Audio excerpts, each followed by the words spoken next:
रुख करेंगे सक्खर का। सिविल अस्पताल में डेंगू मरीजों की तादाद 31 हो चुकी है। डेंगू मरीजों की अक्सरियत सेहतयाब होकर घरों को रवाना हो चुके। ब्यूरो हेड सक्खर शाहिद अली मौजूद है सिविल अस्पताल सक्खर में, अस्पताल के एमएस के हमरा। शाहिद, बताइएगा क्या सूरत हाल है यहाँ पर?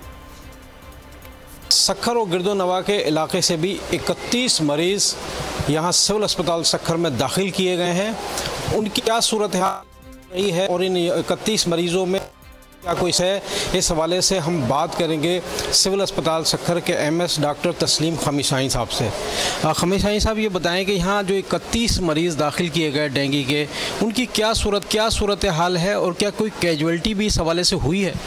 बिस्मिल्लाहिर्रहमानिर्रहीम। हमारे अस्पताल में अब तक 31 मरीज़ दाखिल हो चुके हैं, जिनमें से माशाल्लाह 26 मरीज़ बहुत सेहतयाब होकर अपने घरों को जा चुके हैं। बाकी 5 मरीज़ अभी भी मेरे पास पड़े हुए हैं। उनमें से भी एक जो है वो बिल्कुल सही हो गया है, उसके प्लेटलेट काउंट बिल्कुल ठीक हो गई है, तो उसको हम आज छुट्टी दे रहे हैं।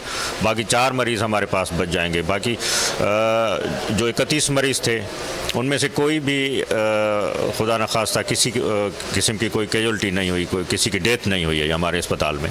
अच्छा, ये बताइए कि जो 31 मरीज़ थे, क्या इनका ताल्लुक़ सक्खर से? इनमें से सिर्फ एक का ताल्लुक़ सक्खर से था, जो बचल शाह म्यानी का था। बाकी सारे लोग दूसरे डिस्ट्रिक्ट से थे। लेकिन मज़े की बात यह है कि इन सारे जो भी मरीज़ हमारे पास दाखिल हुए हैं, उन सब की ट्रेवल हिस्ट्री कराची से है। कराची में या तो वो काम करते हैं या कराची में 10-15 दिन से रहे हुए थे, वहाँ उनको बुखार हुआ, फिर वो घर आ गए और यहाँ आके पता चला कि उनको डेंगू हो गया है।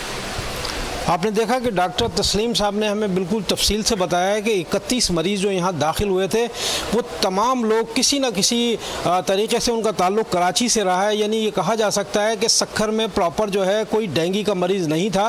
ये तमाम लोग वो हैं जो दूसरे इलाकों से यहाँ मुंतकिल हुए और उनमें डेंगू की तशख़ीस हुई, तो उन्हें सिविल अस्पताल सक्खर में दाखिल किया गया। यहाँ 2 वार्ड इनके लिए मुख्तस किए गए हैं और ये अल्लाह ताला का बड़ा शुक्र है कि यहाँ किसी की इस हवाले से फौतगी जो है वो नहीं हुई है, बल्कि यहाँ पर से तमाम के तमाम 26 जो हैं वो सेहतयाब होकर अपने घरों को वापस जा चुके हैं। अब सिर्फ यहाँ पर 5 मरीज़ हैं जिनका इलाज मुआलजा इस वक्त जारी है।